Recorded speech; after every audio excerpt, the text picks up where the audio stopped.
Negative equity and rapid depreciation is a killer when it comes to buying either a new or used car, which is why knowing which cars to avoid and knowing which prices to pay for the car that you're wanting to buy is absolutely crucial if you don't want to lose money whenever you're purchasing a car. And so in this video, I'm going to break down 5 cars that you should avoid buying at all costs, and I'm going to talk about some of the alternatives that you can look at that are going to be much better for your bank account long term. But I do want you to keep in mind that in this video, we're really going to be talking about depreciation specifically, and we're not going to be talking about the reliability and maintenance costs of these vehicles. So definitely keep that in mind whenever we're talking about some of the cars that you should avoid and some of the alternatives that you can look at. So let's get started. The first car that you should avoid buying at all costs, at least brand new, is one that probably doesn't come as a surprise to regular viewers of this channel, and that is new electric vehicles. According to Cox Automotive, over the last year, electric vehicles have lost 15.2% of their value.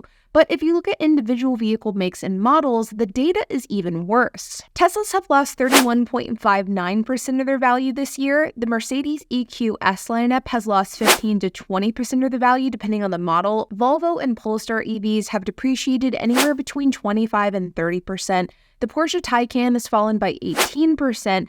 EVs within the Kia and Hyundai lineup have fallen between 26 and 28%. The F-150 Lightning has fallen by 32%, and the list goes on and on. And while I do think that the EV market is stabilizing a bit, and at least short term, I don't think that we will see any massive price drops with new EVs, but I also believe strongly that for the foreseeable future, electric vehicles will continue to depreciate very poorly. And so instead of buying a new electric vehicle, you have 2 much better options. The first is to buy a new plug-in hybrid. Plug-in hybrids hold their value much better than EVs. While Volvo's EV lineup has fallen between 25 and 30%, their plug-in hybrid lineup has only fallen by 8.1%. The Toyota BZ4X, Toyota's full electric crossover, has fallen by 30% this year, while the RAV4 Prime, Toyota's RAV4 plug-in, has actually appreciated, and the Prius Prime has fallen by 12%. But if a plug-in hybrid isn't what you're looking for and you instead want a true electric vehicle, then a much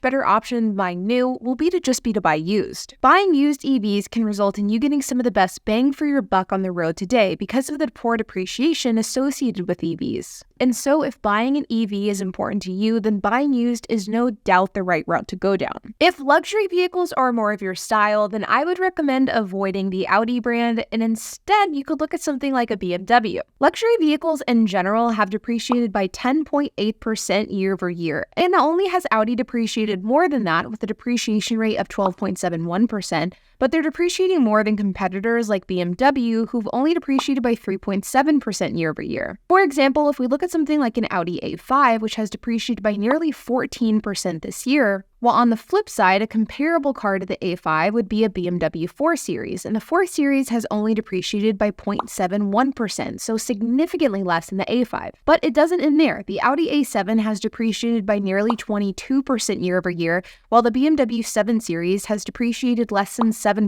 The Audi Q8 has depreciated by over 13.5%, while the BMW X5 has depreciated by 7.5%. Even in the electric vehicle category, BMWs are holding up better than Audis. The Audi e-tron GT has depreciated by 24% this year, while the BMW i7 has depreciated by only 13%. And truthfully, even BMW aside, whenever it comes to luxury vehicles, Audis are just holding their value much worse compared to the competition. Next up is trucks. Trucks are the most popular cars in the country, but just because they're popular doesn't mean that they hold their value well. According to Cox Automotive, trucks have depreciated by 10.6% year over year, which is actually less than the average car market, which is depreciated by 11.3%. And while we definitely aren't seeing the massive swings in the truck market like we're seeing in the electric vehicle market, there are still some trucks that hold their value better than others. And so with that, I'd avoid a Ram pickup truck. And while every other major truck manufacturer on the road has a better depreciation rate than the Ram, there is one clear winner in the truck industry, and that is the Toyota Tundra. Ram pickup trucks have depreciated anywhere between 10 and 13%, with the Ram 1500 depreciating at a rate of 12.2%, while the GMC Sierra 1500 has only depreciated by 6.6%. The Ford F-150 and the Chevy Silverado 1500 have depreciated by 9%, but the Toyota Tundra has depreciated by only 2.7%. The one downside of Toyota is while they are the clear winner when it comes to a depreciation rate,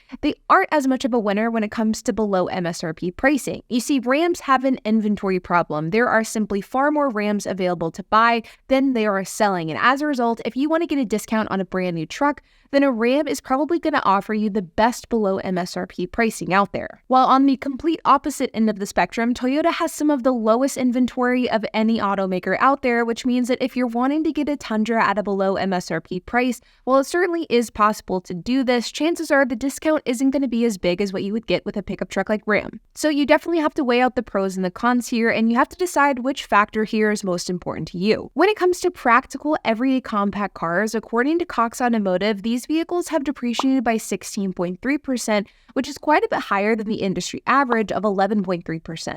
Now, when it comes to this category of vehicle, it can be a bit tricky because over the last couple of years, automaker after automaker has been getting rid of their compact, economical vehicles, and this is absolutely affecting the depreciation curve. But if compact cars is what you're looking for, instead of going with something like a Kia Rio, which has an average depreciation rate of nearly 12%, I would go with something like a Mazda 3, which has a stellar depreciation rate of only 3%.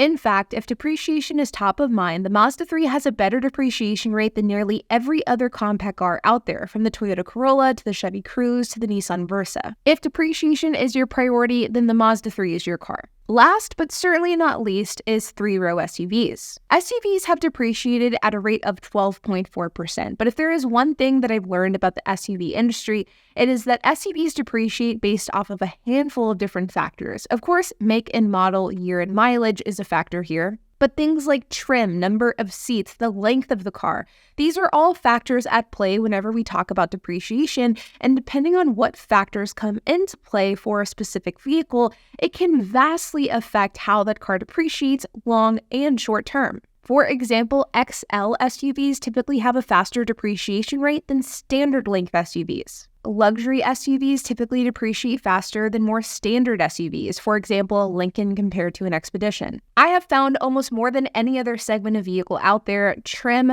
features, make, model, all of these have a huge impact for the overall depreciation of three-row SUVs specifically. But with this all in mind, do not buy the Grand Wagoneer L or the Grand Wagoneer. In fact, just don't buy a Wagoneer. While the Wagoneer depreciation has improved over the years, at the end of the day, this is just a Jeep with some lipstick on it, and there really is no reason why this car should be selling for over $100,000. And truthfully, the depreciation reflects this because the average depreciation rate for a Wagoneer is 19%. And depending on the exact model and trim level that we're looking at, the depreciation can vary between 11 and 25%, which is well above average. Instead of going with a Wagoneer, I would look at something like an Escalade, a Chevy Suburban, or the Ford Expedition, which all have very similar depreciation rates in the 9% range. But truthfully, if depreciation is your number one factor whenever you're looking at buying a three-row SUV, there is one very clear winner here, and it is surprisingly the GMC Yukon. While the GMC Yukon XL does have comparable depreciation to the Escalade, Expedition, and Suburban, the standard length Yukon has a depreciation rate of only 3%, which is not only well below the average for cars, but it's also well below the average for SUVs. Now, I talk about depreciation so much on this channel because I truly believe that if you keep an eye on depreciation and you know how to navigate depreciation, you can own cars for virtually free or at a heavy, heavy discount. And while I know that many people don't concern themselves with depreciation because many people believe that cars are just depreciating assets and there's really no way around that, I am a firm believer that this does not have to be the case. Not all cars depreciate at the same rate, and there is definitely a way that you can strategically buy a car in order to limit the amount of money that you lose on depreciation. And in some cases, depending on what type of car you buy, you can eliminate this concern altogether. And while if you're someone who isn't paying attention to depreciation, well, it can turn a solid car into a terrible one very, very fast. And truthfully, in this volatile car market that we're currently in, I think it's as important as ever to be really strategic with the cars that you buy. But like always, you guys, I hope that you enjoyed this video. If you have any questions, comments, if you have anything to add, I would love to hear it, so make sure to leave a comment down below. And while you guys are at it, make sure to hit the like button, hit that subscribe button, and hit the notification bell, and I will see you guys in the next video.